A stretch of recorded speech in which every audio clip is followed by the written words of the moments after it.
Hello dear students, कैसे हो आप सब। मैं Akshay Sharma, your mathematics mentor, स्वागत करता हूं आज के सेशन में। आज हम क्या पढ़ने वाले हैं। आज मैं आपके लिए लेकर आया हूं लेक्चर नंबर 1, क्लास 12, चैप्टर 1। नाम है इसका relation and function. This is success achiever institute YouTube channel. आपका फिर से स्वागत करता हूं। अगर आप पहली बार आए हैं तो भाई जाकर ना मैट्रिक्स और डिटरमिनेंट की वीडियो आप देख सकते हो। मैंने उनको कंप्लीट कर दिया है। अब स्टार्ट कर रहा हूँ रिलेशन फंक्शन। यानी कहीं ना कहीं मैं फंक्शन की दुनिया में कदम रखवाऊंगा। उसके बाद धीरे धीरे inverse trigonometry, then continuity differentiability, उसके बाद डिफरेंशिएशन, फिर अपना इंटीग्रेशन, तो पूरा की पूरा कैलकुलस तक हम जाएंगे ना। तो रिलेशन एंड फंक्शन में जो आज मैं स्टार्ट करूंगा ना, वो शुरुआत कहाँ से होगी। ऑब्वियस सी बात है भैया, रिलेशन वर्ड पहले आ रहा है तो रिलेशन ही पड़ेगा, ठीक है। तो रिलेशंस को समझेंगे आज। और बिल्कुल जो थोड़ा सा पुराने, जो हमारे पुराने पाप है ना 11th क्लास के, जिनको आपने मतलब पाप करके आ चुके हो आपको समझ में नहीं आए, तो शुरुआत थोड़ा बेसिक से चलेंगे, बेसिक से एडवांस चलेंगे। बिल्कुल चीज़ों को आसानी से समझाने की कोशिश करूंगा।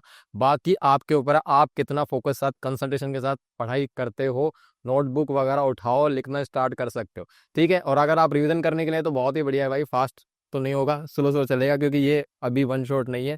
ये अपने डेप्थ वाले लेक्चर्स हैं, बिल्कुल बेसिक से एडवांस समझेंगे। तो बिना देरी के मैं आज की बात शुरू करना चाहूंगा। तो बातें क्या करेंगे, देखो भाई, हमारा जो रिलेशन फंक्शन है ना, वो अधूरा है, क्योंकि 11th क्लास में आधा आया था, मतलब रिलेशन फंक्शन का इंट्रोडक्शन आ गया था, ग्राफ राफ फंक्शंस के आ गए थे। तो अब आज हमारे पास जो रिलेशन है ना, उसको थोड़ा सा फॉरवर्ड तो करेंगे, पर थोड़ा सा पुरानी बातें भी करनी पड़ेगी। मुझे मुझे पता है आपको समझ में आता नहीं, क्योंकि चैप्टर जो है छोटी क्लास में, इवन मैं जब 12th क्लास में था तो मुझे भी समझ में नहीं आता था। नहीं आता था ये लिखते कैसे ना, क्योंकि इंग्लिश वैसे ही खराब थी, ऊपर से इसमें इंग्लिश आती थी। तो कुल मिला के यहाँ पर से लिखने की समस्या ज़्यादा आती थी, तो उसको भी करेंगे बिल्कुल भाई। कोशिश तो मैं करूंगा पूरी पूरी, लेकिन एक बार में तो नहीं होगा, तो आपको प्रैक्टिस करनी जितनी ज़्यादा हो सके, ठीक है। अच्छा, आज जो है ना रिलेशन फंक्शन में मैं ट्रिवियल रिलेशन की बात करूँ। ट्रिवियल रिलेशन क्या होंगे, तो उसको समझने के लिए आपको आगे चलना पड़ेगा मेरे साथ। तो चलो शुरू करते हैं। तो आज हम क्या पढ़ेंगे इस चैप्टर में, देखो भाई क्या आ रहा है। What we are going to study relation, यानी कि रिलेशन। अब रिलेशन कौन सा रिलेशन है भाई, वही चीजें हैं, रिश्ता ही तो है ये रिश्ता क्या कहलाता है। अब जो ये रिश्ते होते हैं ना, उनके बारे में आपको बहुत अच्छी से पता है, सब चीज पता है आपको, है ना। बस थोड़ा सा रिश्ते किसके बीच में होंगे यहाँ पर से, वो आपको पता करना है, ठीक है। तो जो रिश्ते की शुरुआत होती है ना, वो हमारी शुरुआत होती है सेट से ना। किससे होती है, सेट। तो पहले इंसान सेट होना चाहिए, उसके बाद तो रिश्ता होता है। ऐसे ही करते हैं ना हमारी रियल वर्ल्ड दुनिया में, कि भाई तू सेट हो जा, उसके बाद देख बढ़िया तरीके से रिश्ते विश्ते हो जाएंगे। घर वाले यही कहते हैं ना, ठीक है, कि 12th पास कर ले, फिर देख तू मजे ही मजे, है ना। यही होता है ना। तो कुल मिला के शुरुआत रिलेशन की कहाँ होती है, तो रिलेशन से पहले हमारे क्लास 11 में चैप्टर 1 पढ़ा जाता था, सेट, ठीक है। सेट, यहाँ पर से सेट के बीच में आपने ऑपरेशन लगाया। सेट क्या था, set is a well defined collection of distinct object. यानी कि यहाँ पर से सेट क्या था, बेसिक से बात है, बहुत सारे अपने पास ऑब्जेक्ट्स है, बहुत सारे आइटम्स है, कोई भी चीज है उसको आपने करेक्ट कर दिया, करेक्ट करने के बाद ब्रेसेस में रख दिया है, तो उसको आप क्या बोलते थे, सेट बोल रहे थे ना। बेसिक बातें बता रहा हूँ फिलहाल। तो वहां पर से सेट में आपने ऑपरेशन लगाए थे, यूनियन, इंटरसेक्शन, डिफरेंस, कॉम्प्लीमेंट, है ना, सिमेट्रिक डिफरेंस। उसमें से एक ऑपरेशन जो था ना, वो आपका मिस हो गया था। तो शुरुआत कहाँ से हुई है हमारे पास जो रिलेशन की, वो वहां से आती है। रिलेशन निकला कहाँ से था, क्रॉस प्रोडक्ट से। कहाँ से निकला, क्रॉस प्रोडक्ट या फिर कार्टेशियन प्रोडक्ट से। तो अपने पास पूरा के पूरा ये कच्चा चिट्ठा लिखा पड़ा है ना, कि रिलेशन के अंदर मेन मेन क्या बातें पढ़ने हैं ना, ठीक है। ऊपर ऊपर से ना सारी चीजें ऊपर ऊपर से क्या करने वाले हैं, देखो। तो भाई क्रॉस प्रोडक्ट और कार्टेशियन प्रोडक्ट ऑफ सेट पढ़ेंगे, तो सेट आ गया और उनके बीच में रिश्ता पढ़ेंगे। क्रॉस प्रोडक्ट क्या होता है ना, क्रॉस कराएंगे, कुल मिला के समझ में आ गई बात। अच्छा ठीक है, उसके बाद यहाँ से फिल्टर होके क्या निकल जाता है, अपना रिलेशन, रिश्ता, ठीक है। चलो भाई, रिश्ता यहाँ तो उठ पटांग क्रॉस कराओ, कुछ ही कराओ, पर यहाँ पर से कुछ ना कुछ तरीके से रिश्ता बैठाएंगे, ऐसे ही नहीं करेंगे। और रिश्ता निकलने के बाद अपने अलग अलग प्रकार के रिश्ते होते हैं दुनिया में ना, सबके बहुत अलग अलग प्रकार के रिश्ते निकलते हैं। और रिश्ते कितने होंगे, तो अपने पास जो मैथ्स की फॉर्म में कितने रिश्ते होंगे ना, तो यहाँ से ट्रिवियल और नॉन ट्रिवियल में इसको आप डिवाइड कर सकते हो। ट्रिवियल रिलेशन और नॉन, तो ट्रिवियल इज लाइक जो जरूरी सा नहीं है ना, है ना, कि लोग कि तू आ तो आ, ठीक है, जरूरी नहीं है। तो वो रिश्ते जो अपने लिए जरूरी नहीं है, मतलब फर्क नहीं पड़ता, तो उस तरह के रिलेशन को हम क्या बोल रहे हैं, ट्रिवियल रिलेशन, समझ गए ना, जो जरूरी से नहीं है। ओके। तो यानी कि ट्रिवियल रिलेशन के दो टुकड़े होंगे, वॉइड रिलेशन, ये एरो लगाना भूल गया क्या, चलो मैं लगा देता हूँ। तो वॉइड रिलेशन और यूनिवर्सल रिलेशन, ये ऐसे रिलेशन है जिनको आप पढ़ो तो ठीक है, नहीं तो कोई दिक्कत नहीं है, ये गैर जरूरी, जरूरी से नहीं है, ठीक है। और जो जरूरी से है उनको हम क्या बोलते हैं, नॉन ट्रिवियल रिलेशन, यानी इनको तो पढ़ना ही पड़ेगा भाई, इनके बारे में बात करनी पड़ेगी। जिसमें से जो इसका डिवीजन हुआ है किसमें, आइडेंटिटी रिलेशन होता है, आइडेंटिटी पढ़ने के बाद अपन पढ़ेंगे रिफ्लेक्सिव क्या होता है, सिमेट्रिक क्या होता है, ट्रांजिटिव क्या होता है, और एक और आता है एंटी सिमेट्रिक, पर ये सीबीएसई में नहीं है, एनसीईआरटी में आपको नहीं मिलेगा। तो एंटी सिमेट्रिक से मैंने नाम लिख दिया है, जेई वगैरह में आता है ना। ठीक है, इसका रिश्ता थोड़ा सा सिमेट्रिक से होता है, पर अपने सिलेबस में ये नहीं है, तो एकदम मस्त रहो। ठीक है, ओके। चलो भाई आगे बात करते हैं, शुरू करते हैं आज की कहानी। तो कहानी की शुरुआत कहाँ से होगी, क्रॉस प्रोडक्ट या कार्टेशियन प्रोडक्ट ऑफ सेट। अब सेट आपको पता है ना, सेट हम लोग कैसे लिखते हैं, ये रहा भैया सेट। ठीक है, तो आप इसको कह सकते हो भाई ये क्या है, ये अपने आप में सेट है नेचुरल नंबर्स का ना, जो कि 4 से छोटा है, या फिर आप कह सकते हो नेचुरल नंबर का सेट है जो 3 तक के है ना। ठीक है, तो सेट को आप ये चीज तो लिखना जानते हो, इसमें तो बता नहीं सकता। अगर वो भी नहीं देखा तो 11th क्लास के लेक्चर जाके देख सकते हो, वो मिल जाएगा आपको ना।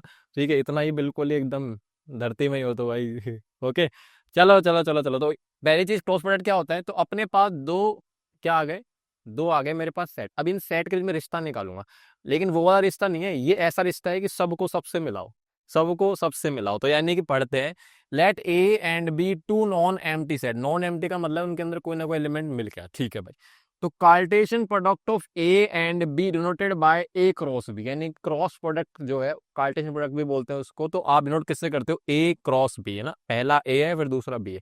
Is the set of all ordered pair, यानी इसमें जो एलिमेंट होंगे ना, है तो ये भी सेट है, लेकिन ये कैसे इसमें एलिमेंट होंगे, ऑर्डर्ड पेयर। ऑर्डर्ड पेयर समझते हो ना, जो बचपन में हम लोगों ने कोऑर्डिनेट कोऑर्डिनेट ज्योमेट्री खेल के 3,4 2,3, तो वो अपने आप में लिखने का स्टाइल, उसको हम क्या बोलते हैं, ऑर्डर्ड पेयर। मतलब नॉर्मली उसको ऑर्डर पेयर बोलते हैं, पर कार्टेशियन सिस्टम की दुनिया में उसको कोऑर्डिनेट बोल देते हैं। तो आम गलियों में इसको क्या बोलते हैं, ऑर्डर पेयर।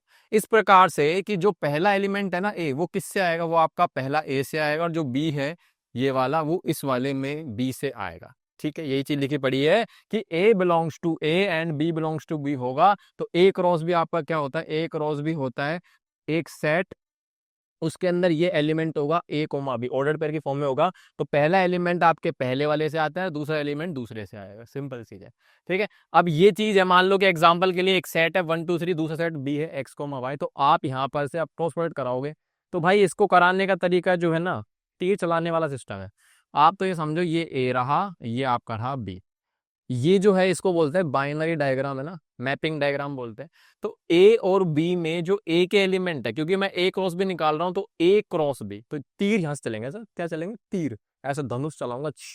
ठीक है, तो यहां से तीर चलाने हैं आपको, तो तीर का मतलब है कि सारे एलिमेंट यहाँ के उसके साथ क्या करेंगे, एकदम मिल जाएंगे, रिलेट करेंगे ना, तीर चलेंगे। तो यहाँ से तीर चला, शू गया लग गया, शू गया लग गया, शू गया लग गया, शू गया लग गया, शू गया लग गया, शू गया लग गया। तो सारे एलिमेंट जो थे ना, उसको मैंने इसके सारे एलिमेंट से क्या करा दिया, रिश्ता पक्का करा दिया। ठीक है, तो इसको बोलते हैं हम क्या, ए क्रॉस बी। तो ए क्रॉस बी में तीर तो लगा दिए, लेकिन ए क्रॉस बी तो set of all ordered pairs होता है। हाँ बिल्कुल होता है सर, तो इसका मतलब यहाँ पर से ए क्रॉस बी लिखने का तरीका तो ये होना चाहिए ना, कि भाई सेट है, ये अपने अपने सेट है ना। तो उसमें जो पहला एलिमेंट आएगा 1, तो पहला एलिमेंट पहले से आएगा, और दूसरा एलिमेंट किससे आएगा, बी से। तो 1, हो गया, 1, हो गया, 2, हो गया, 2, हो गया, 3, 3, और ये हमारा हो गया क्या, ए क्रॉस बी। ठीक है, तो ए क्रॉस बी का मतलब है कि सारे एलिमेंट्स इसके दूसरे वाले सेट के क्या होंगे, पेयरिंग हो जाएगी। पहला एलिमेंट यहां से, तो सबको मिला दो, सबको सबसे मिला दो, आपके पास क्रॉस प्रोडक्ट आ जाएगा। अच्छा, अगर मैं आपसे पूछूं कि सर जी मेरे को है ना बी क्रॉस ए बताओ, तो बी क्रॉस ए का मतलब अब क्या है कि पहला यहाँ पर सेट बी आ रहा है, तो बी का एलिमेंट पहले आएंगे, यानी कि तीर उल्टे हो जाएंगे, यानी कि एक्स से तीर चलेंगे, तो x1 x2 x3 y1 y2 y3, तो यानी इनको सबको उल्टा ही कर दो। तो x1 x2, अरे x2 इधर थोड़ी आएगा, हाँ x2 x2, फिर x3, फिर y1, फिर y2, फिर y3। सही है, तो ये आ गया बी क्रॉस है। तो कुल मिला के यहाँ से जो पहला आएगा उसके पहले एलिमेंट, फिर बाद वाले के बाद में आता है। ठीक है, चलो आगे बात करते हैं। कुछ एक नोट है अपने पास कि अब आप मुझे एक बात बताओ, फटाफट से ये बता दो कि भैया A cross B B cross A बराबर होंगे क्या। तो आप चेक कर सकते हो अपना एग्जाम्पल से, A cross B B cross A बराबर है क्या। तो आप बराबर के लिए, आप देखो दो सेट बराबर होते हैं, याद है आपको, दो सेट बराबर कब होते हैं, दो सेट इक्वल कब होते हैं, जब उनके अंदर के एलिमेंट्स भी समान हो और संख्या भी समान हो। मतलब एक सेट है, दूसरा सेट है, दोनों में एलिमेंट मान लो 5 5 है, ठीक है, तो इसको बोलते हैं इक्विवेलेंट सेट। लेकिन अंदर के एलिमेंट्स की संख्या के बाद एलिमेंट्स भी एकदम हूबहू कॉपी पेस्ट आ रहे हैं, तो समझ जाओ ना, दोनों सेट सेम ही हो गए एक तरह से, तो तब इक्वल होते हैं, यानी कि एलिमेंट्स की संख्या प्लस एलिमेंट्स भी सेम होने चाहिए। अब इनकी संख्या कितनी है, देखो 1 2 3 4 5 6, 1 2 3 4 5 6, तो एलिमेंट की संख्या तो सेम है, पर एलिमेंट सेम नहीं, क्योंकि आपको पता है ये 1 x है, तो x 1 है, दो ओडेड पेयर कभी बराबर नहीं होते, होते हैं क्या? हमारे पास x, y, x, ये दो ओडेड पेयर कब बराबर होते हैं, जब हमारे पास x और y बराबर हो जाए। यानी दो ऑर्डर्ड पेयर बराबर वैसे नहीं होंगे, जब होंगे यहाँ पर से जब पहले का पहला कोऑर्डिनेट बराबर हो और दूसरे का कोऑर्डिनेट बराबर हो, तब जाके आप बोलते हो कि ये दोनों एकदम सेम बन जाएंगे, तब बराबर होते हैं। समझ में आ गई मेरी बात? तो इस हिसाब से ये ए क्रॉस भी बी क्रॉस से बराबर नहीं होते हैं, जब तक ए और बी बराबर नहीं हो, मतलब दोनों सेट सेम सेम हो जाएंगे, तो वैसे यार 1 1 2 2 3 3 यही आएंगे सारे के सारे, है ना, तो सेम टू सेम बनेगा सेट ए क्रॉस ए, ए क्रॉस ए, है ना, ए क्रॉस ए तो बराबर ही होगा। कहाँ गया आगे। हाँ चलो, अगला अगला पॉइंट क्या कह रहा है, for any two set A and B number of element in A cross B और बी क्रॉस ए बराबर हो। हाँ ये सही कह रहा है। देखो आप मुझे बताओ कि यहाँ से अगर मैं आपसे पूछूं कि N of A cross B बता बेटा कितना आएगा, तो N of A cross B का मतलब है कि ए क्रॉस बी में कितने नंबर ऑफ एलिमेंट्स होंगे, तो काउंट कर लिया अपन लोगों ने 6। और ये आप मुझे बताओ N of B cross A में भी तो इतने ही आएंगे, काउंट कर सकते हो। तो ए क्रॉस भी बी क्रॉस से बराबर हो ये जरूरी नहीं है, पर इनके एलिमेंट्स की संख्या बराबर होगी, ठीक। चलो देखो अगला पॉइंट यही है। ओके, तीसरा पॉइंट क्या कह रहा है कि अगर एन ऑफ ए बराबर पी है, एन ऑफ बी बराबर क्यू है, तो elements in A cross B कितने होंगे, N of A cross N of B बराबर पी। ये तो सही है भाई, देखो ना। देखो आप मुझे बताओ कि ये जो चीज है ना, यहाँ पर से आप ध्यान से देखो, ये चीज है, इधर देख लेते हैं। आप मुझे बताओ कि अपने पास 6 एलिमेंट आए ए क्रॉस बी में, और आप तो ध्यान से देख रहे हो ना, इसके 3 एलिमेंट है, उसके कितने 2, तो 3 × 2 करूंगा तो कुल मिला के ए क्रॉस बी के एलिमेंट्स आ जाएंगे। तो यानी कि ए क्रॉस बी निकालने की जरूरत मेरे को नहीं है आज के बाद कि भाई ए में 3 एलिमेंट, बी में 2 एलिमेंट, तो ए क्रॉस बी लिखने की जरूरत नहीं पड़ेगी, सीधा आप बता सकते हो कि उसके अंदर कितने एलिमेंट्स होंगे। तो कितने एलिमेंट होंगे, तो सीधा आप क्या करोगे, N of A cross B कर दो। ये चीज आपको याद रखनी है। तो ये अपने आप में टोटल एलिमेंट्स की संख्या आती है क्रॉस प्रोडक्ट के अंदर, यही चीज लिखी पड़ी है, ठीक है, ओके, ये चीज लिखी पड़ी, ठीक है। चलो अगला पॉइंट क्या कर रहा है कि अगर ए क्रॉस भी आपका नल सेट है, नल सेट का मतलब उसके अंदर कोई एलिमेंट नहीं है, तो क्या क्या कंडीशन हो सकती है। देखो भाई सीधी सी बात है, अगर मेरे पास ए आपका नल सेट है और बी कुछ भी है, मान लो 1 2 3, अब ये आपका ए क्रॉस भी हो गया, तो अब आप मुझे बताओ कि अगर मैं ए बी का क्रॉस कराऊंगा, तो भाई यहाँ से तीर चलाने वाला कोई है नहीं, इसके घर में कोई इंसान नहीं है जो तीर चलाएगा, तो इस दर से तीर चलेंगे नहीं तो पेयरिंग बनेगी नहीं, और पेयरिंग बनेगी नहीं तो यहाँ से आपका जो ए क्रॉस भी आएगा वो आपका क्या आएगा, फाई। तो यानी कि कब कब फाई आ सकता है उसकी बारे में बात कर रखी है। तो जब आपका ए नल सेट हो, जरूर थोड़ी ए नल सेट हो, बी भी हो सकता है, इवन दोनों हो सकते हैं। तो ये दोनों कंडीशन, या तो ए नल सेट हो सकता है या बी नल सेट, और या फिर दोनों नल सेट हो सकता है, तब जाके आपका ए क्रॉस बी क्या आएगा, 5। इवन अगर मैं बोलूँ ए क्रॉस बी बराबर इनफाइनाइट है, इनफाइनाइट का मतलब है कि एक ऐसा सेट बना ए क्रॉस बी का जिसके अंदर एलिमेंट्स इनफाइनाइट आएंगे, तो उसके अंदर या तो ए इनफाइनाइट होगा या बी, या दोनों इनफाइनाइट हो सकते हैं। सिंपल सी बात, सिंपल सी बात है। अब क्रॉस प्रोडक्ट समझ में आ गया, क्रॉस प्रोडक्ट क्या होता है। अब क्रॉस प्रोडक्ट को लिखना सीखेंगे टेक्निकली, वैसे तो मैंने लिखने बता भी दिया है बातें बातों में, फिर से देखते हैं ढंग से ना, फिर से हम देखते हैं कि क्रॉस प्रोडक्ट को लिखते कैसे हैं। तो इनको रिप्रेजेंट करने का तरीका क्या है, क्योंकि हमने सेट लिखना भी सीखा था, सेट को रिप्रेजेंट करने के दो तरीके थे, रोस्टर फॉर्म होती थी और क्या होती थी, सेट बिल्डर फॉर्म, दोनों अलग अलग जगह काम यूज करते हैं।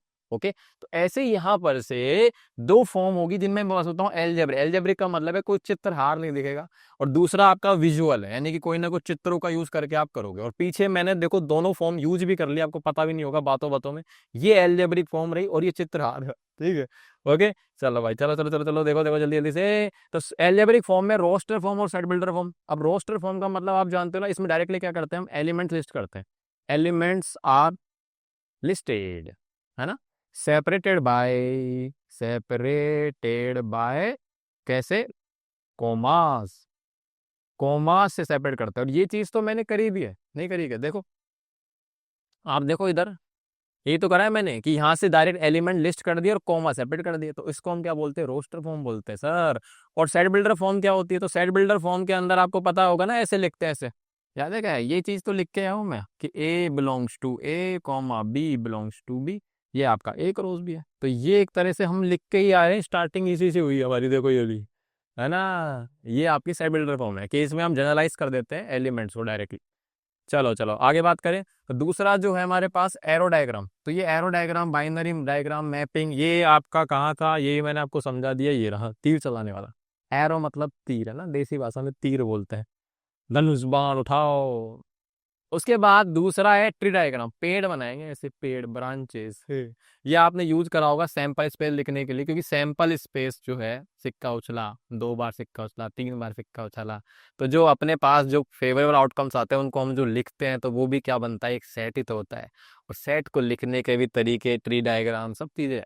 क्योंकि यहाँ पर से क्रॉस प्रोडक्ट भी तो बेटा सेट ही तो है, नहीं सही बात है ना। उसके बाद तीसरा फालतू ग्राफिकल लैटिस, कोई काम का नहीं है, एक ही बढ़िया है, 1, ज्यादा 2 भी यूज कर सकते हो, तीसरा तो बस ऐसे ही है, स्टाइल मारने के लिए। अब एरो डायग्राम को फिर से देखते हैं। तो अगर मैं आपसे पूछूं कि ए एंड बी ये दे रखे हैं, तो आपको ए क्रॉस भी फाइंड करना है, तो मुझे बताओ, ये तो अपना रहा भैया ए और ये रहा आपका बी, तो तीर चलाने एकदम अंधाधुंध उड़ा दो।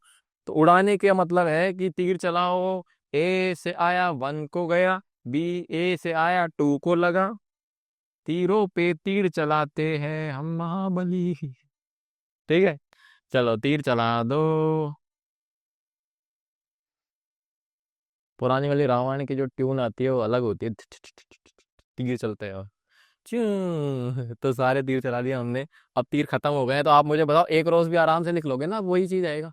तो एक रोज भी क्या बनेगा अपने पास, A1 है ना, A2, B1, B2, C1, C2। ठीक है भाई, ये हो गया, तो एक रोज भी है, ये आपका रोस्टर फॉर्म आ गई।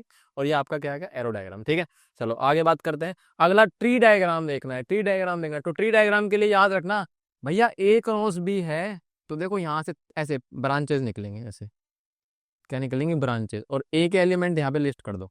तो ए के एलिमेंट लिस्ट करता हूँ, A B C, ये ब्रांचेस है, ट्री बना दिया। अब ट्री के बाद अपना जो है कहाँ गया, अच्छा एक मिनट रुको, ये बी ले लेता हूँ। अब यहाँ से देखो ए, अब ए जो है ना, इन दोनों से रिलेट करेगा, करेगा नहीं करेगा, तो 2 ब्रांचेस निकालो भाई, बी के एलिमेंट है 1 2, तो ये आपका बी लिख रहा हूँ यहाँ पे।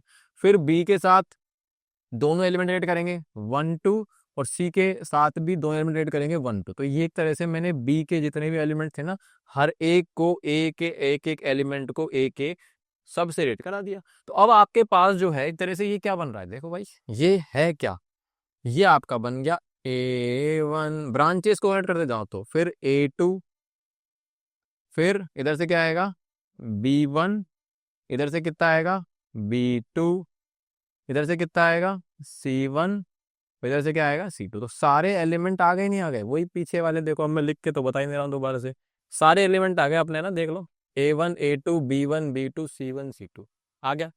अच्छा एक तरीका और है यार, है ना, अगर आपको करना हो तो, सीखना हो तो, देखो मान लो कि एक रोज भी कर रहे हो, तो जैसे बचपन में नहीं करते क्या, बचपन, बचपन की बात है, ABC क्रॉस 1 2, आप ऐसे भी निकाल सकते हो, जैसे बचपन में अपन ने नहीं करा बाइनोमियल टू बाइनोमियल मल्टीप्लीकेशन, तो ऐसे ही, तो मैं उसको बोलता हूँ सबको सबसे मिलाओगे, पार्टी में चल रही है तो सबसे मिलो, है ना, सबसे मिलो मतलब सारे एलिमेंट्स को इससे रेट करा दो, मल्टीप्लाई करा दो, तो सीधे सीधा आप डायरेक्टली ऐसे समझ लो, यहाँ से ए आ जाएगा 1 के साथ, है ना, उसके बाद ए आ जाएगा 2 के साथ।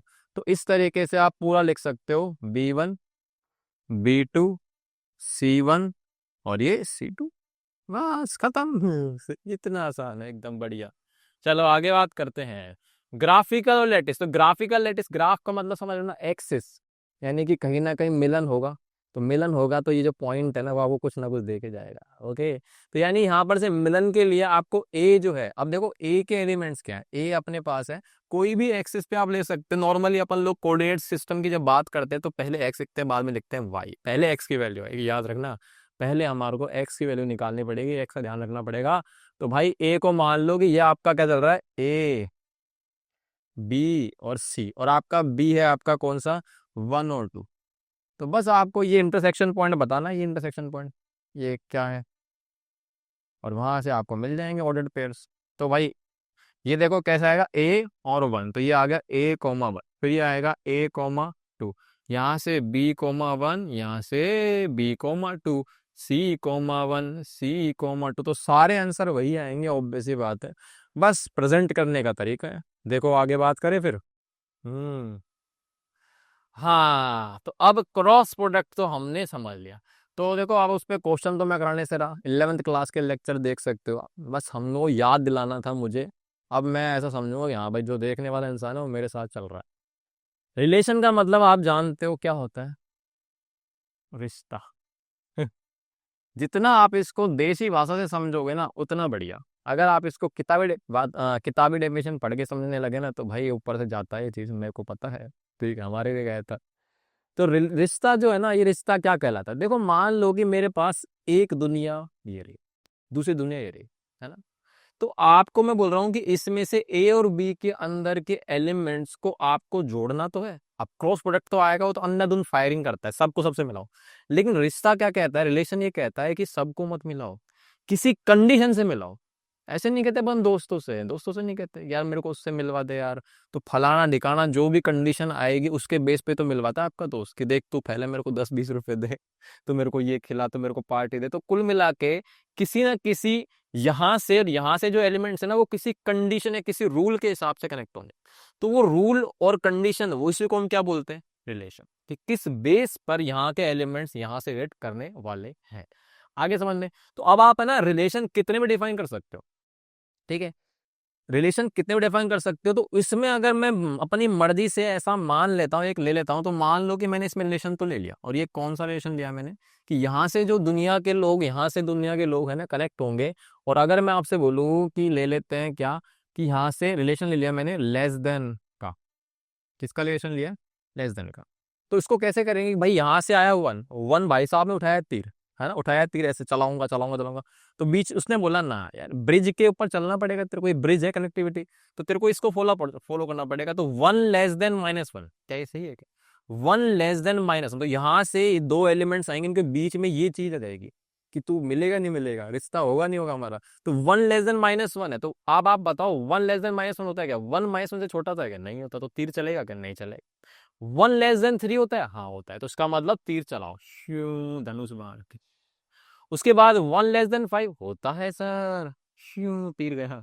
उसके बाद two less than minus one नहीं होता, टू लेस देन थ्री होता है सर, तीर आएगा, शू गया, ठीक है। उसके बाद टू लेस देन फाइव होता है, दो पास से छोटा होता है, शू।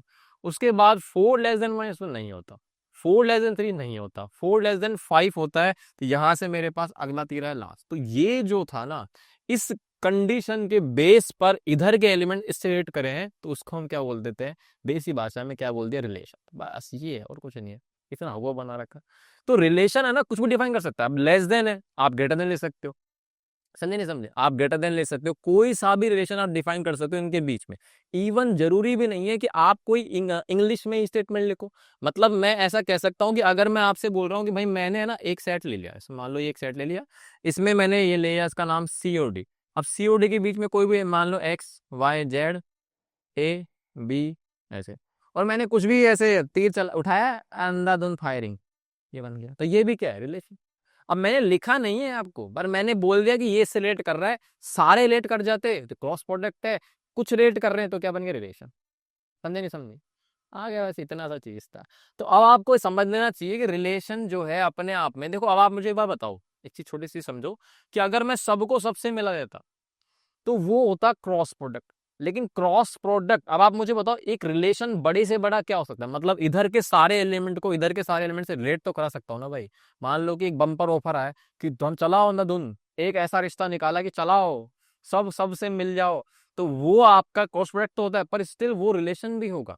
तो अगर मैं आपसे बोलूं कि जो लार्जेस्ट रिलेशन होने वाला है वो क्या होगा, कि सारे एलिमेंट इधर से सब एलिमेंट से रिलेट कर जाए, उस लार्जेस्ट रिलेशन को ही हम आगे क्या बोलेंगे, यूनिवर्सल रिलेशन। ठीक है, आगे में समझ में आगे आगे लेंगे। बाकी क्रॉस प्रोडक्ट जो है रिलेशन का सबसे बड़ा केस है ना, ठीक है। अब आप बताओ कि रिलेशन जो है क्रॉस प्रोडक्ट से छोटा ही होने वाला है, यानी क्रॉस प्रोडक्ट में जितने भी एलिमेंट्स आएंगे ना वो हमेशा रिलेशन से क्या होंगे, छोटे होंगे, मतलब रिलेशन क्यों, रिलेशन उससे छोटा होगा, उल्टा बोल रहा हूँ, रिलेशन हमेशा क्रॉस प्रोडक्ट से क्या होगा, छोटा। और जो छोटा होता है ना भैया, उसको एक क्रॉस प्रोडक्ट अपने आप में सेट है, तो सेट का एक छोटा हिस्सा, एक सेट का छोटा हिस्सा, उसको हम टेक्निकली मैथमेटिकली क्या बोलते हैं, सबसेट। क्या बोलते हैं, सबसेट। तो यही डेफिनेशन है रिलेशन की। मतलब इतनी छोटी डेफिनेशन है कि इसको अगर बच्चा पढ़े ना तो ये क्या है यार, इतना हवा उड़ा रखा है रिलेशन, रिलेशन, इतनी सी डेफिनेशन।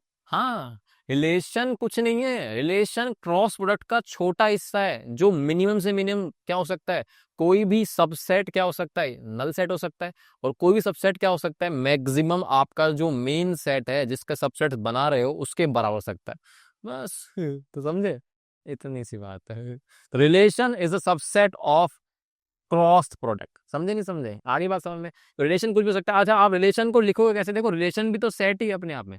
तो रिलेशन, मान लो कि इस रिलेशन को मैंने बोल दिया नाम इसका आर है, तो आर अपने आप में क्या हो गया, आर अपने आप में हो गया 1 3, उसके बाद 2 5, है ना, 1 5, और क्या है 2 3 हो गया, सारे आ गए क्या भाई, 1 3 आ गया, 1 5 आ गया, 2 5 आ गया, 2 3 आ गया, और ये आपका आ गया 4 3।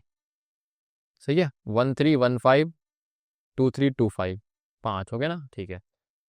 तो ये है, ओके, समझ में आ गई। अब इसी को आप सेट बिल्डर फॉर्म में भी लिख सकते हो। कैसे लिखोगे, देखो आर मैंने सेट बिल्डर फॉर्म में लिख दिया कि भाई मैंने लिखा, क्योंकि ऑर्डर्ड पेयर में आ रहे हैं, तो आप ऐसे लिख सकते हो ना कि ए कॉमा बी आपका एलिमेंट है। अब सच दैट ए कहाँ से आएगा, तो ए आपका तो पहले से आएगा ए से, और बी आपका कहाँ से आएगा, दूसरे से। इतना लिखा तो ये क्रॉस प्रोडक्ट है। अब आपको परमिशन देनी पड़ेगी ए और बी लिंक कैसे करेंगे। तो लिंक करने के लिए आप क्या बोलोगे, भाई मैंने लिखा कि ए लेस देन बी है। अब इसको आप इंग्लिश में लिखो ए इज लेस देन बी, या फिर ए लेस देन बी, ऐसे भी लिख सकते हो। तो ये आपका रिलेशन हो गया कि कंडीशन डाल दी, है ना, सिंपल है। तो चले आगे बात करते हैं। तो रिलेशन समझ में आ गया आपको, बताओ। अब थोड़ा सा किताबी डेफिनेशन पे आते हैं। तो लिखा वही पड़ा है, देखो कि let capital A and capital B be to non empty set. तो नॉन एम्प्टी सेट है, उसकी बात कर रहा है, खाली सेट है, खाली नहीं है मतलब। Relation from set A to set B is defined as subset of A cross B. आ गया ना, यानी कि रिलेशन कुछ नहीं है, ए क्रॉस बी का सबसेट है, सबसेट, छोटा सेट है, ठीक है। अब मान लो कि आपसे मैं बोलूं कि भाई रिलेशन है कोई ना, कोई रिलेशन है, किसके बीच में, दो लोगों के बीच में, है। If relation is defined from, ठीक है, फ्रॉम, मान लो ए से बी में, ए से बी का मतलब समझ गए कि यहां से एक एलिमेंट, एक सेट है आपका ए और दूसरा बी है, तो आप यहां से इनके बीच में रिश्ता करा रहे हो, मतलब यहाँ के एलिमेंट्स को वहां से रिश्ता करा। तो कुल मिला के इसको मैथमेटिकली क्या लिखेंगे, तो हम इसको लिखते हैं राइट एज कि आर, ऐसे सच दैट रिलेशन आर कहाँ से जा रहा है, ए से बी। तो इस तरीके से आप इसको नोट करते हो एरो से ना, मैं एरो थोड़ा सही बनाता हूँ, अरे इरेज हो जा, हाँ, ये चीज। तो इस तरीके से आप नोट करते हो कि आर इज अ रिलेशन ए से बी, और वो आर डिफाइंड होगा, कोई ना कोई रूल लगा देंगे, जैसे उसमें ए लेस देन बी लगाया, क्लियर है। अब ये सबसेट की बात करें तो सबसेट थोड़ा सा मैं एक बार याद दिलाता हूँ बच्चों को जो भूल गए हैं, पाप कर करके, पापी पापी लोगों आ जाओ। तो सबसेट की बात अगर मैं आपको बताऊं तो बात बहुत पुरानी है। क्या हुआ था, तो सब सेट का मतलब है सेट का छोटा पार्ट, है ना। यानी मान लो एग्जांपल लेते हैं कि कोई सेट आया मेरे पास ए 1 2, है ना। तो आपके पास ऐसे सेट बनाओ जिसके सारे एलिमेंट्स इसमें हो जाए। तो सबसेट का मतलब समझ लो इस सेट का एक छोटा पार्ट। तो मान लो कि अगर मैंने आपसे बोला कि सबसेट क्या होगा, तो भाई सबसेट जो है हमारे पास, इट्स लाइक फैक्टर्स। तो सबसे छोटा जो सेट होता है ना वो आपका नल सेट होता है, ठीक है। और सबसे बड़ा सेट होता है खुद, ठीक है, बड़े सबसे बड़ा सबसेट। तो कोई भी सेट के सबसेट क्या होगा, मिनिमम से मिनिमम एक भी एलिमेंट नहीं होगा, मतलब उसको बोलते हैं वॉइड, एम्प्टी, नल सेट, ठीक है। और बड़े से बड़ा क्या होगा, खुद होगा। अब आप मुझे बताओ कि बाकी जो आपके सबसेट होंगे ना वही होने वाले हैं। तो सबसेट की डेफिनेशन क्या होती है कि कोई भी सेट इसका सबसेट कब होगा, जब उसके सारे एलिमेंट्स, ये सारे एलिमेंट्स इसके अंदर प्रेजेंट होते हैं, ऑल एलिमेंट्स आर प्रेजेंट। मेरी बात समझ में आ गई कि कोई भी सेट इसका सबसेट कब होगा, जब इसके सारे एलिमेंट्स में प्रेजेंट हो। इसके में एक्स्ट्रा भी हो सकते हैं, कोई दिक्कत नहीं है, ठीक है। अच्छा, ये बात समझ में आ गई। तो ये आपका एक तरह से, इसको हम क्या बोलते हैं, इसको हम बोलते हैं नल सेट, है ना, वॉइड सेट, एम्प्टी सेट, ये सारे इसके ही नाम है, ठीक है। और आपको पता है कि हर एक सेट के दो सबसेट तो डेफिनेटली होते हैं ना, एक सेट के दो सबसेट तो होंगे ही होंगे, सिवाय इसके अलावा नल सेट का सबसेट एक ही होता है, बाकी सब के दो सेट होंगे, दो सबसेट होंगे। तो नल सेट और वॉइड सेट जो है वो आपका क्या होता है, ये जो है ना, ये हमेशा याद रखना कि एक सब सेट का सबसेट डेफिनेटली ये होने वाला है ना, every set has a subset, उसको हम क्या बोलते हैं, नल सेट। तो null set is the subset of every set, ऐसा समझ लो ना। नल सेट तो आपका सबका सबसेट होगा, और ये जो होता है आपका, ये आपका क्या होता है, ये तो बड़े से बड़ा सबसेट है, लार्जेस्ट सबसेट होगा। इसको हम लिखते कैसे, तो हम ऐसे लिखते हैं, रिप्रेजेंट ऐसे करते हैं। इसका मतलब यही है, यहाँ पर मैं बोलूंगा डेट इज, इसको लिख रीड एज, क्या बोलते हैं इसको, read as A is subset of B. ठीक है, read as A is subset of B, मतलब ए के सारे एलिमेंट, यहाँ पे सारे एलिमेंट्स प्रेजेंट होंगे।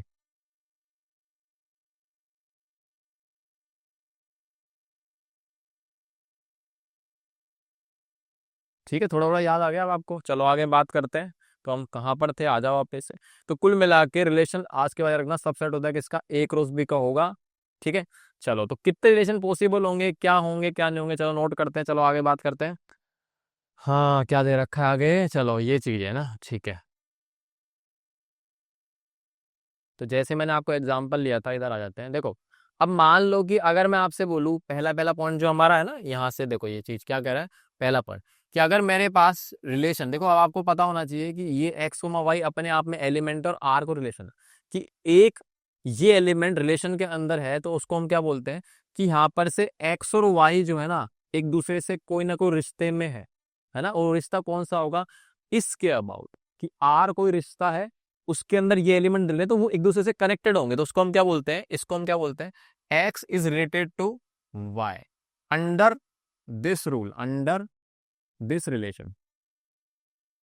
मेरी बात समझ में आ गई आपको, मतलब एक्स और वाई पेयर्ड हुए पड़े हैं, और किसी न किसी रिलेशन से हुए पड़े हैं, यानी आर जो भी डिफाइंड हो उसके अंदर। ठीक है, उसके बाद अगर मैं आपसे पूछूं कि भाई दो सेट में कितने रिलेशन हो सकते हैं, मतलब कहने का मतलब ये है कि अपने पास एक सेट आ गया, ये दूसरा आ रहा है आपका ये, तो यानी अब मैं यहाँ से पूछूँ आपसे कि भाई ए से बी के अंदर कितने रिलेशन आप टोटल डिफाइन कर सकते हो, कितने प्रकार के रिश्ते बन सकते हैं। तो अब आपको ये चीज समझनी पड़ेगी। मान लो कि यहाँ पर से देखो लिखा पड़ा है कि इसमें पहले सेट में मान लो कि कितने एलिमेंट है, मान लिया पी एलिमेंट्स है। ठीक है, और बी के अंदर आपने क्या मान लिया, कि मान लेते हैं क्यू एलिमेंट्स है, क्यू नंबर ऑफ एलिमेंट्स है इसके अंदर ना, ऐसे। ठीक है भाई, तो टोटल यहां से यहां के बीच में कितने रिलेशन डिफाइन होंगे ना, यहां से यहां के बीच में रिलेशंस कितने होंगे, अगर मैं आपसे पूछूं तो कितने रिलेशन डिफाइन हो सकते हैं। तो मैंने आपको बताया रिलेशन अपने आप में सब सेट है, तो सबसे छोटा तो वॉइड सेट होगा, और उसी को हम क्या बोलेंगे, वॉइड रिलेशन। और सबसे बड़ा क्या होगा आपका, खुद होगा बड़े से बड़ा ना, क्रॉस प्रोडक्ट बोलते हैं उसको, आप बोलते हैं यूनिवर्सल रिलेशन। तो यानी कितने होंगे, तो बाकी इनके बीच में आएंगे तो कहीं ना कहीं लिमिटेड रिलेशन होंगे, हाँ फिक्स कोई ना कोई वैल्यू होगी। तो उसका फॉर्मूला क्या होता है, देखो सिंपल सा ये याद रख लो कि हमारे पास किसी भी सेट का, मान लो कि मेरे पास एक सेट अभी जो आया था 1,2, तो मैंने इसके सबसेट बनाए थे, तो नंबर ऑफ सबसेट निकालने का फॉर्मूला क्या बन गया। तो अभी हमने करा था पीछे, कितने सबसेट आ रहे हैं इसके, देखो 1 2 3 4, तो हमारा जो फॉर्मूला था याद आना चाहिए आपको, कितना था, 2 की पावर में n, यानी 2 की पावर में कितना हो जाएगा, 2, यही आएगा। तो 4 सबसेट आ गए। अब अगर मैं आपसे बोलूं कि अपना रिलेशन जो है, रिलेशन भी तो सबसेट है एक क्रॉस बी का, हाँ या ना, यानी कि रिलेशन एक सेट ही तो होगा, और एक क्रॉस बी का सब सेट बनेंगे, तो एक क्रॉस बी कितने सबसेट बनेंगे ना, उतने रिलेशन डिफाइन कर सकते हैं। एक क्रॉस बी के जितने भी सबसेट बनेंगे ना, उतने रिलेशन डिफाइन करेंगे। तो अब आप ये देखो कि भाई मेरे पास ये जो ए है ना, इसके सबसेट बताए मैंने, तो ए के एलिमेंट्स लिखे थे मैंने ऊपर। अब आप देखो कि आपको ए की जगह ए क्रॉस बी है, तो ए क्रॉस बी के सबसेट बताने हैं, तो इसका मतलब मुझे इसके अंदर कितने एलिमेंट्स हैं वो मालूम करने पड़ेंगे, और उसको 2 की पावर में चढ़ा दो। तो नंबर ऑफ एलिमेंट्स इसमें कितने होते हैं, तो आप मुझे बताओ इसके अंदर कितने होते हैं। इसमें होता है हमारा n of A cross B बराबर में n of A cross N of B. अब आपको पता है एन ऑफ ए कितने हैं मेरे पास, तो मेरे पास इसमें पी एलिमेंट है, और इसमें कितने हैं सर, क्यू। तो कुल मिला के ए क्रॉस बी में कितने सबसेट बनेंगे, तो बताओ। अब आप लिख सकते हो कि कितने सबसेट हो, या नंबर ऑफ रिलेशन कितने बता सकते हो, तो फॉर्मूला आपके पास हाथ में आ जाएगा कि रिलेशन बोलूं या सबसेट बोलूं, तो रिलेशन कितने बनेंगे, 2 की पावर में हमारा होता है नंबर ऑफ एलिमेंट्स, ठीक है, number of elements in A cross.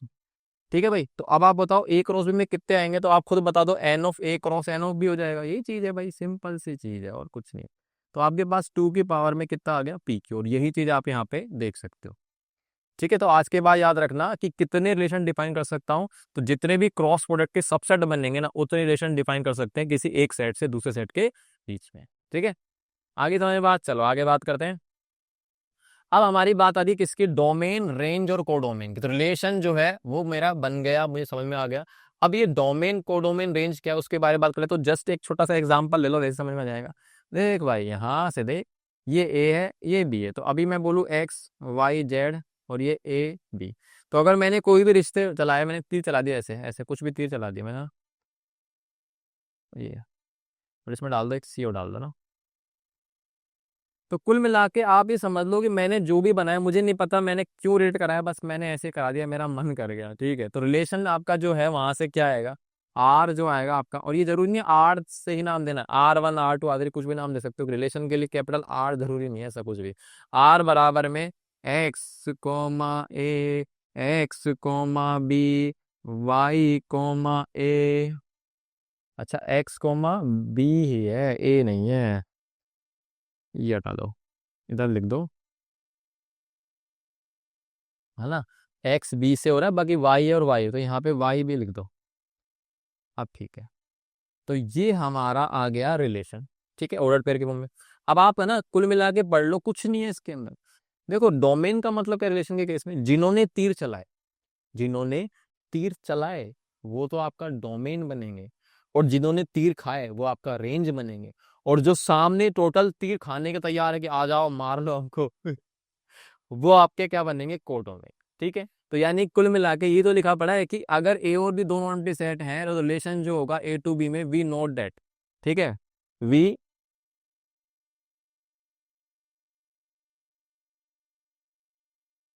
तो हमने क्या देखा, we note that the set of first coordinates of all order pairs, यानी कि यहाँ पर से हमारे पास जो ऑर्डर पेयर्स है ना, तो उसमें जो पहले एलिमेंट्स आ रहे हैं ना, उसको आप बोल सकते हो डोमेन।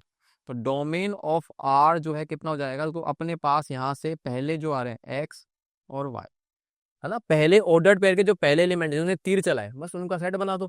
तो रेंज क्या होगी, तो रेंज यहाँ पर से क्या होगा, तो रेंज हमारा हो जाएगा कितना, आर का, जिन्होंने तीर खाए, तो सेकंड जो एलिमेंट्स है उनको बात कर रहा हूँ, ए कॉमा। उसके बाद कोडोमेन क्या होगा, तो कोडोमेन आपके जितने भी सेकंड सेट में एलिमेंट है ना, उनको लिख दो, तो ये ए बी सी, ओके, यही लिखा पड़ा है यहाँ पर से ना, पढ़ सकते हो, बस ये सिंपल चीज है ना। चलो आगे बात करते हैं। अब देखते हैं इसका क्वेश्चन हमारे पास क्या कह रहा है। देखो रिलेशन एन टू एन है, तो आपको मैंने बताया ना कि आर रिलेशन है, आर रिलेशन है जो एन से एन डिफाइन, मतलब एन के एलिमेंट्स एन से पेयर्ड है, लेकिन किस रूल से पेयर्ड है, तो वो लिखा पड़ा है defined as x comma y, तो आप यहाँ से ऐसे लगा सकते हो, defined as x comma y belongs to R, मतलब कि ये एलिमेंट्स आर में कब होंगे, जब x square plus y square बराबर क्या होगा, 25 होगा, है ना, एक्स स्क्वायर बराबर प्लस वाई स्क्वायर बराबर क्या होगा, 25 होगा। तो डोमेन और रेंज बता रहा है, मतलब कहीं ना कहीं आपको डोमेन रेंज लिखनी पड़ेगी आर की, तो पहले रिलेशन बना सकते हो ना आप। मतलब आपको यहाँ पर से देखो नेचुरल नंबर से मान लो ये चीज है, मतलब आपको समझाता हूँ, यहाँ से ये आपके पास एन से एन के एलिमेंट्स का सेट चलता है, तो आपको यहाँ से जो एलिमेंट है, मान लो 1 2 3 ऐसे जितने भी है ना नेचुरल नंबर, तो आपको क्या करना है, पेयरिंग तो करानी है, पर सबको सबसे नहीं कराना, थोड़ा रिलेशन नहीं बताना आपको, एक ऐसा खास रिलेशन बताना है जिसके अंदर यहाँ के एलिमेंट यहाँ से पेयर्ड होंगे, लेकिन उनके स्क्वायर का सम कितना होना चाहिए, 25। तो ऐसे बताने हैं आपको कौन से एलिमेंट्स यहाँ से पेयर्ड होंगे। तो रिलेशन जो है आपका चल रहा है कितना, आर। ठीक है, अब आपको कुल मिला के चीज समझनी पड़ेगी कि भाई ढूंढो, तो उसके लिए आप देखो कि जो आपका रिलेशन है वो x square plus y square बराबर 25 चल रहा है। ठीक है, अब आपको सोचना पड़ेगा, कुछ नहीं करना है इसमें, सिंपल सी चीज़ है, बहुत बेसिक क्वेश्चन है। तो यहाँ से ना आप चाहो तो देखो, वैसे तो इजी है, लेकिन आपको अगर सोल्व करना है तो इसको आप एक काम करो, उधर भेज दो, यहाँ से वाई स्क्वायर बराबर 25 माइनस एक्स स्क्वायर, तो एक तरह से वाई की वैल्यू कितनी जाएगी, तो वाई की वैल्यू आपके पास ये आ जाएगी, ये आएगी। अब क्योंकि आपको पता है कि वाई नेचुरल नंबर है, y यहाँ पर से नेचुरल नंबर, नेचुरल नंबर कभी नेगेटिव होंगे तो आप क्या बोल सकते हो कि y आप सिर्फ लोगे पॉजिटिव। तो अब आपको कुल मिला के ऐसी वैल्यूज यूज करनी है x की ताकि सिंप्लीफाई करने के बाद ये कोई नेचुरल नंबर बने, क्योंकि तभी तो तीर लगेगा ना, है ना भाई, तभी तो तीर लगेगा आपके पास, नहीं तो लगेगा ही नहीं। क्लियर? तो यानी यहाँ से अब आप सोचो x की वैल्यू मैं डालूंगा मिनिमम से मिनिमम 1 से नेचुरल नंबर, तो 125 माइनस 1 24, तो √24 नेचुरल नंबर तो होता नहीं। 2 डालूंगा तो 2 का स्क्वायर 4, 20 माइनस 4 21 नहीं होता नेचुरल नंबर। उसके बाद मैं डालूंगा यहाँ पर 3 का स्क्वायर 9, 25 माइनस 9 होता है 16, 16 का रूट कितना होता है 4। हाँ, तो इसका मतलब मैं समझ गया हूँ कि इधर से तीर चलेंगे और 3 का तीर किसको लगेगा 4 को। उसके बाद अगला देखूंगा तो 4, तो 25 माइनस 4 का स्क्वायर 16, 16 का रूट कितना होता है वो भी 9 होता है। तो 9 मतलब 4 का तीर किसको लगाऊं 3 को, लग गया। उसके बाद आगे जाऊंगा तो 5 का स्क्वायर 25, तो 25 माइनस 25 रूट में जीरो आ जाएगा, और जीरो मतलब होता ही नेचुरल नंबर में। उसके बाद आगे जाऊंगा 6 का स्क्वायर 36, तो अंडर रूट में नेगेटिव वैल्यू बनेगी, और नेगेटिव बनेगी तो वो इमेजनरी नंबर बनने की कोशिश कर रहा है, कोशिश क्या कर रहा है बनेगा ही वो तो, है ना। तो आगे मत जाओगे कि आप फायदा नहीं। तो अपने पास जो रिलेशन आया है वो ये आ रहा है, हमारे पास आया 3,4 और 4,3, ये आ गया बस इतना। तो उसमें डोमेन और रेंज पूछ रहा है, तो अब कौन सी बड़ी बात है यार। डोमेन क्या आएगा इसका, डोमेन ऑफ आर आ जाएगा आपके पास जो पहले ऑर्डर पेयर के पहले एलिमेंट, तो 3,4, और इवन रेंज भी इसकी यही आने वाली है। रेंज क्या आएगी आर की, रेंज ये भी कितनी आएगी 4 और 3। समझ में आ गई बात। तो ये चीज है। तो कुल मिला के आपको रिलेट कराने हैं किसी न किसी कंडीशन के बेस पे, ठीक है। ओके। तो रिलेशन, अब 12th क्लास के अंदर रिलेशन निकालने वाले नहीं आते, बस आपको आगे क्वेश्चन आएंगे जो हम करेंगे नेक्स्ट लेक्चर्स में, उसमें वेरीफाई करने वाले आएंगे कि फलाना है चेक करो, रिफ्लेक्सिव है नहीं है, ये है नहीं है, वो नहीं है या नहीं है, प्रूव करो, इस तरह क्वेश्चन। ठीक है, आगे बात करते हैं। तो अब हमारे पास जो अगला आ रहा है वो आ रहा है हमारे जो 12th क्लास में सबसे ज्यादा इंपॉर्टेंट, और यही इसी पर क्वेश्चन बनते हैं, इसी पर ही आएंगे क्वेश्चन आपके। वो तो 11 क्लास का था, रिलेशन ऑन अ सेट या इन अ सेट। तो रिलेशन ऑन अ सेट का मतलब है कि अब मैं क्या करूंगा कि जो सेट ए है उसी को उसी से रेट कराने की कोशिश करूंगा। मतलब अभी तक तो मैं ए से बी जा रहा था, यानी दो अलग अलग सेट थे, लेकिन अब मैं कह रहा हूं कि यहाँ पर ए है तो सामने भी हमारा भाई होना चाहिए ए। इन दोनों के अंदर ही, खुद से खुद के अंदर ही हम जब रिलेशन लगाएंगे तो उसको बोलते हैं relation on a set, relation in a set. तो पढ़े जल्दी से, काल लिखो पढ़ो है देख। A B non empty set then a relation defined from set A to itself is a subset of A cross है, तो वही चीज है। क्रॉस बी की जगह ए क्रॉस है, मतलब ए से ए के बीच में रिश्ता निकाल दो, ये है रिलेशन। तो यहाँ से ये जो है, यहाँ पे जो भी एलिमेंट होंगे एक्स वाई जेड है ना, कुछ भी, तो यहाँ पर भी एक्स वाई जेड होगा। तो कुछ भी तीर चला दिया आपने ऐसे ना, अंधाधुंध बारिश कर दी ऐसे, ये। तो ये जो रिलेशन बना है ना, इसी को बोलते हैं एक रो से के अंदर बन रहा है। तो एक रो से के अंदर बन रहा है तो इसको हम क्या बोलते हैं, रिलेशन ऑन सेट है। अब रिलेशन ऑन सेट है, देखो मतलब ये है कि अगर मैं बोल रहा हूँ कि आर ए से ए जा रहा है, इसी को मतलब क्या होगा, इसी को बोलते हैं हम रिलेशन ऑन सेट ए। तो आज के बाद अगर ये लाइन लिखी आ जाए ना, इसका मतलब यही चीज लिखी पड़ी कि एरो तीर चलेंगे यहाँ से, हाँ ठीक है। Okay, clear. आगे भाई मेरी बात समझ में भाई साहब, बताओ सही है, बस इसमें है ही क्या। बाकी आप इसको लिख लेना, ये कौन सा है, एक्स वाई है ना, x y x y z, ये तो लिख ही लोगे आप, है ना। चलो, अब हमारे पास 12th क्लास की बात शुरू हो गई है ना, बहुत देर बाद आई है 12th क्लास की। तो वैसे रिलेशन तो आपको पढ़ना ही था, relation is a subset of A cross B, याद रखना भैया, हाँ अब मत भूल जाना, है ना। तो अब अपना जो रिलेशन आ रहा है ना, वो टाइप्स में वही वाला आ गए कि जरूरी सा नहीं है तू हमारी जिंदगी में। ट्रिवियल रिलेशन, ट्रिवियल रिलेशन क्या होते हैं, तो देखो ट्रिवियल रिलेशन में हम दो पढ़ेंगे। और रिलेशन अब आपको पता है, रिलेशन एक सेट ही है, और बेसिक सी बात है क्रॉस प्रोडक्ट का सबसेट है, ज्यादा बेटर बोलूंगा तो। ठीक है, तो सबसेट सबसे छोटा क्या होगा, जो खाली होता है, और सबसे बड़ा क्या होगा, खुद होगा क्रॉस प्रोडक्ट। तो बस वो जो दो वाले हैं ना, उन्हीं को अपन ट्रिवियल रिलेशन बोल देते हैं। तो रिलेशन अपने आप में एक सबसेट है, लेकिन इसमें रिलेशन वर्ड यूज करते हैं। तो देखो पहला जो आएगा ना, वॉइड सेट ही है, पर वॉइड रिलेशन बोलूंगा, क्योंकि बात चल रही है क्रॉस प्रोडक्ट के सबसेट की। क्रॉस प्रोडक्ट के सबसेट को आप रिलेशन बोलते हो, तो वॉइड रिलेशन क्या होगा। अब वॉइड रिलेशन का मतलब यार सिंपल सा है कि अगर मैं रिलेशन लिख रहा हूँ ना, जैसे मान लो कि मैंने आपको एग्जाम्पल दिया एक, और मैंने यहीं से बता दिया, देखो मान लो कि मैं कोई रिलेशन बना रहा हूँ इसी के अंदर, तो रिलेशन मैंने R1 बनाया ऐसे, एक तो ये बना दिया मैंने एक्स वाई, ऐसे कुछ भी लिख दिया, है ना, वाई जेड। चेक कर लेते चलो, है ना, एक चीज चेक कर लेते, जैसे R1 है, R2 मैंने कुछ भी लिख दिया x1 ऐसे, yz है ना, फिर मैंने लिख दिया r3, r3 है ना ढंग से, r3 आ गया ना, ओके, r3 आ गया। अब मैंने लिख दिया भाई यहाँ से z x x ऐसे कुछ भी लिख दिया, और इवन एक और एलिमेंट लेता है इसके अंदर y z, ठीक है। और मैंने लिखा यहाँ से रिलेशन में, और एक रिलेशन लिख दिया, मैंने लिख दिया r4, ये लिख दिया, और मैंने लिख दिया r5 x x x y x z y x y y y z z x z y और z z। तो अब आपको सिंपल सी चीज़ है, थोड़ा सा नामकरण यहीं से पता चल जाएगा। देखो आपको, मैंने अगर आपसे पूछूं कि ये R1 इस रिलेशन ऑन सेट ए है कि नहीं है, चेक कर सकते हो आप कि R1 रिलेशन ऑन सेट ए है कि नहीं है, तो आप सीधे समझ लो कि ये दोनों एलिमेंट्स जो हैं R1 के अंदर जो लिखे पड़े हैं वो वास्तव में इसमें आ रहे नहीं आ रहे, वो देख लो बस सिंपल सा। तो देखो x y और y z आ सकते हैं, तो मतलब रिलेशन R1 जो है ना एक पर बन सकता है, एक रो से, मतलब relation on set R1 is relation on set ए बन सकता है। तो ये तो आपका सही है, ये आपका सही है। उसके बाद अगर मैं आपसे बोलूँ कि भाई R2 सही है क्या, तो R2 देखोगे ना तो x, 1 देख रहे हो ना, YZ तो इसके अंदर हो सकता है, लेकिन x, 1 जो है वो इसके अंदर आ ही नहीं सकता, क्योंकि 1 एलिमेंट है ही नहीं सामने।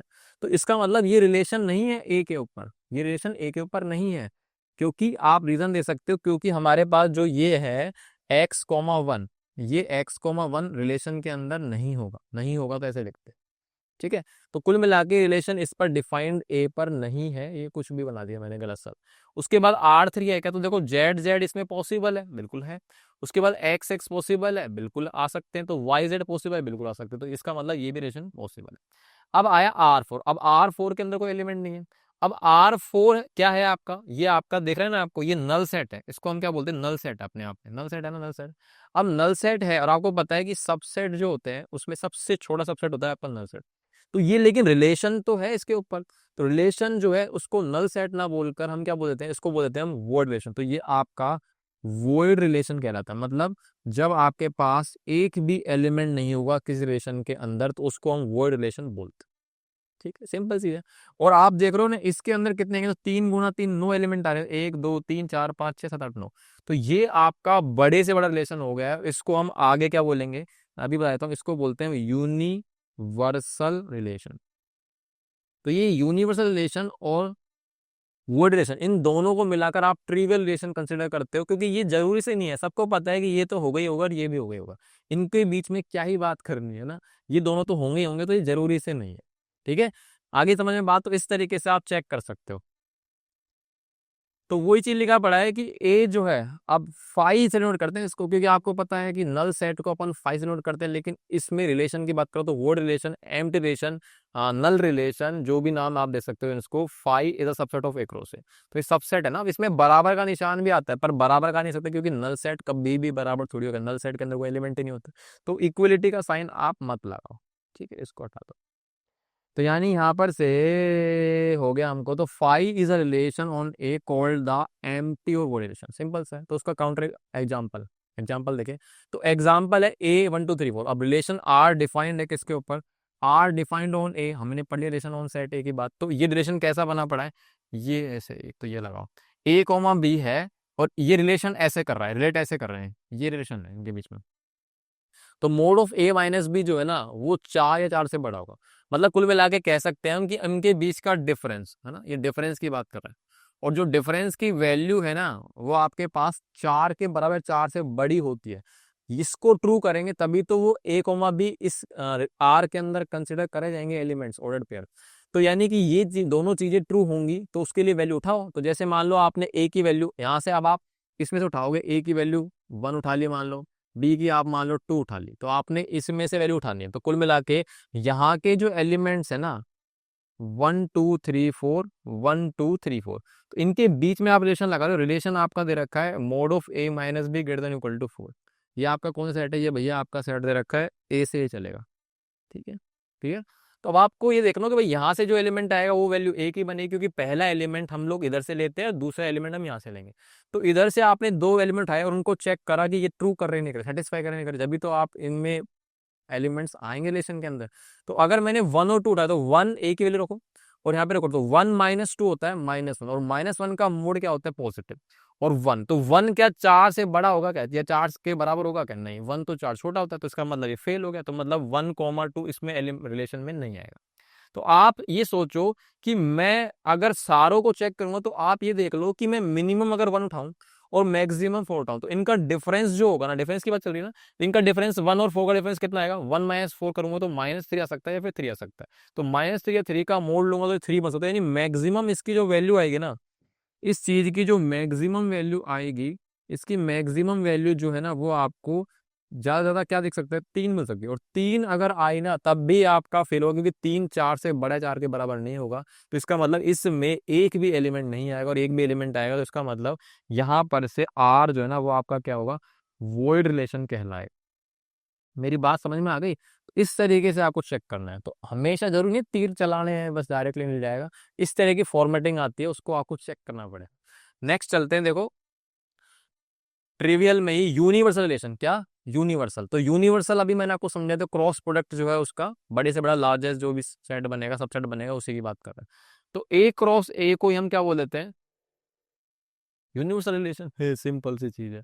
तो ए क्रॉस ए को हम बोल दिया हमने यूनिवर्सल रिलेशन। तो अब इसमें क्या ही बताऊं, इसका सीधा एग्जांपल ले लो, आ जाओ। तो रिलेशन आर जो है, अब इसमें यहाँ पर से जो एलिमेंट आ रहे हैं वही 1 2 3 4, ये आपका ए से ए चल रहा है, 1 2 3 4, 1 2 3 4, इनके बीच में जो रिश्ता चल रहा है ना, वो आपका क्या दिख रहा है, आर बराबर, वो दे रखा है mod of A minus B greater than equal to 0। तो इस बार भी वही चीज है, तो इस बार आप चेक करोगे तो आपको दिखेगा यार सारे ट्रू है, क्योंकि डिफरेंस है ना, दो नंबर यहाँ से उठाऊंगा तो उनकी डिफरेंस की वैल्यू मिनिमम से मिनिमम 0 हो सकती है, और मैक्सिमम तो आप देख क्या होती है। तो वो कह रहा है कि 0 0 से बड़ी होनी चाहिए, तो आपको पता ही है, आप यहाँ से दो वैल्यू उठाओगे तो उनका डिफरेंस आप करोगे तो वो मिनिमम से मिनिमम 0 होगा, तो 0 के बराबर हो सकता है, और बड़े से बड़ा क्या होगा, 0 से बड़ा होगा। तो आपको पता है इनका डिफरेंस 1 हो सकता है, 2 हो सकता है, मैक्सिमम 3 तक जाएंगे। तो यानी कि सारे एलिमेंट्स यहाँ पर से, इसके सारे एलिमेंट यहाँ से इसके साथ पेयरिंग करने वाला है, समझे नहीं समझे, सारे एलिमेंट पेयर करेंगे। कलर चेंज कर देता हूँ, है ना। तो ये आपका जो भी बनेगा ना, लार्जेस्ट रिलेशन बनेगा, और इसी को हम क्या बोल देते हैं, यूनिवर्सल रिलेशन। तो यहाँ पर से ये जो है हेयर आर जो है ना आपका, वो आर वो यूनिवर्सल रिलेशन कहलाता है।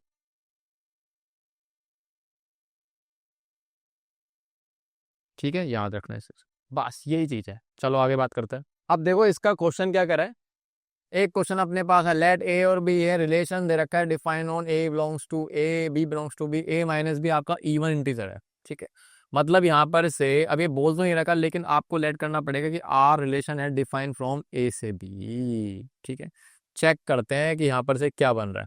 तो यानी यहाँ पर जो एलिमेंट है वो है आपके ए, और ये आपका बी, ए में है 3 5, और बी में आपके पास कितना है 7 11। तो इनके बीच में जो रिलेशन लग रहा है वो आर है, और वो आर आपका क्या दे रखा है कि यहाँ से ए माइनस बी आपका क्या हो, ए माइनस बी एक इवन इंटीजर, इवन इंटीजर आप समझते हो, यानी कि ऐसे माइनस में -4 -2 0 2 2 4 6 8 10, नेगेटिव में भी पॉजिटिव में, दो के मल्टीपल कुल मिला के ना, जो ऐसे नंबर जो दो से पूरा पूरा डिवाइड हो जाए, इंटीजर है तो नेगेटिव भी कंसिडर करेंगे अपन लोग। ठीक है, वैसे हम जो अपने जो सिलेबस में क्वेश्चन मिलेंगे आपको वहां पर से वो इवन लिख रखा है, अगर मान लो सिर्फ इवन भी लिखा आता है तब भी आपको यहाँ पर से इंटीग्रल वैल्यूज को भी ध्यान रखना है। सिर्फ इवन का मतलब यहाँ पर इवन नंबर नहीं है, जो पॉजिटिव पॉजिटिव है नेगेटिव भी आ सकता है। ठीक है, ओके। तो यानी यहाँ पर से आप, मैं आपसे पूछूं कि भाई इनका डिफरेंस, तो पहली वैल्यू ए यहाँ से आएगी और बी यहाँ से आएगी, तो 3 - 7 कितना होगा, -4, और -4 इवन इंटीजर में आएगा क्या, बिल्कुल 2 से डिवाइड हो जाएगा। उसके बाद 3 - 11 कितना होगा, तो आपके पास दिख रहा है ये 8 और 3 का, तो 8 आएगा, तो 8 अपने आप में माइनस का 8 इवन इंटीजर में आएगा। 5 - 7 करूंगा तो यानी तीर तो लगा के चलू, भूल जाऊंगा नहीं तो मैं, तो तीर यहाँ से मार रहा हूँ, ये ऐसे, ये आ गया। उसके बाद 5 - 7 हो जाएगा, -2, तो -2 बिल्कुल है। उसके बाद लास्ट आपका 5 11, तो 5 - 11 करूँ 6 माइनस का, तो वो भी है। इसका मतलब सारे के सारे तीर चल गए, तो आर जो आपका आएगा वो क्या होगा आपका 3 7 3 11 5 7 5 11। तो ये जो चीज है इसके अंदर कुल मिला के देखो 2 दूनी 4, तो सारे एलिमेंट्स पेयर्ड हो गए। तो ये अपने आप में क्या बन गया है कि आर यहाँ पर से यूनिवर्सल रिलेशन है। क्या है? Universal relation.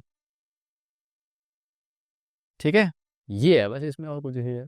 ओके, अगला क्वेश्चन क्या कह रहा है, let number of elements in A. कोई ए सेट है तो आपसे पूछ रहा है रिलेशन बताओ ऑन ए, मतलब कितने रिलेशन पॉसिबल होंगे ए से ए में। तो ए से ए के अंदर कितने होंगे, तो सिंपल सीधे ये पूछ रहा है आपसे, ए से ए में कितने सारे एलिमेंट्स, मतलब कितने सारे रिलेशन डिफाइंड हो सकते हैं। तो इसके अंदर कितने एलिमेंट्स हैं, यहाँ भी एन एलिमेंट दिख रहे हैं और उधर भी सामने कितने होंगे, एन ही होंगे जब दोनों ही सेम है। तो कुल मिला के यहाँ से कितने रिलेशन डिफाइन कर सकता हूँ ए से ए के अंदर वो बताने। तो आप मुझे बताओ अपना फॉर्मूला क्या था। हमें पता है कि हमारा जो फॉर्मूला है नंबर ऑफ रिलेशन निकालने का, नंबर ऑफ रिलेशंस, वो क्या था भाई, वो था 2 की पावर में n of A cross N of B. अब दूसरा तो एन ऑफ ए ही आएगा ना, यही तो था। तो एन ऑफ ए कितना है, एन इंटू एन। तो फॉर्मूला इससे आगे आपका आंसर 2 की पावर एन स्क्वायर। तो इतने रिलेशन डिफाइन हो सकते हैं। तो 2 की पावर एन स्क्वायर बहुत ज्यादा हो सकते हैं, अगर डिपेंड करेगा एलिमेंट 3 है तो सोचो 3 का स्क्वायर 2 की पावर 9, 512 रिलेशन। ठीक है, चलो आगे बात करते हैं। अच्छा, तो अब अपना लेक्चर यहाँ पे खत्म हो गया है। अब आपका लेक्चर तो खत्म हो गया पर आपका सीखना नहीं, तो मैंने यहाँ पर से सारी बातें बेसिक से पढ़ा दी है। आज का लेक्चर थोड़ा छोटा ही हुआ है, अगले जो लेक्चर होंगे ना वो या मान लो कि अब आपको मिलेंगे कहाँ से, नॉन ट्रिवियल रिलेशंस की बात करेंगे। उसके अंदर जो भी आइडेंटिटी, रिफ्लेक्सिव, सिमेट्रिक, ट्रांजिटिव, इनकी बात करेंगे। तो अब नेक्स्ट लेक्चर में बात करेंगे जो भी बाकी, बस आप हर चीज़ को अच्छे समझते रहो ताकि आपका नेक्स्ट बोर्ड का एग्जाम, क्योंकि सीबीएसई अब थोड़ा सा पेपर्स अच्छे बना रही है, हल्की। देखो मैं आपसे बोलता हूँ एनसीईआरटी ना पूरी पढ़ो खुद से, मतलब ये चीज लेक्चर्स देखो आप, है ना, उनको समझो, लेकिन एनसीईआरटी खुद से रीडिंग करो एक एक चीज, क्योंकि कई कई छोटे छोटे से इलस्ट्रेशंस में से क्वेश्चन बन के जाते हैं और बच्चा सोचता है हमने तो सारी किताब पढ़ ली, लेकिन उसने सारी किताब नहीं पढ़ता, वो छोटे छोटे चीजों को छोड़ देता है और वहीं से क्वेश्चन बना रही है आजकल सीबीएसई। ध्यान रखना इस चीज को, ठीक है। तो ध्यान रखिए अपनी हर चीज को, पढ़ाई करते रहिए। मिलते हैं हम नेक्स्ट लेक्चर में। Tata bye bye.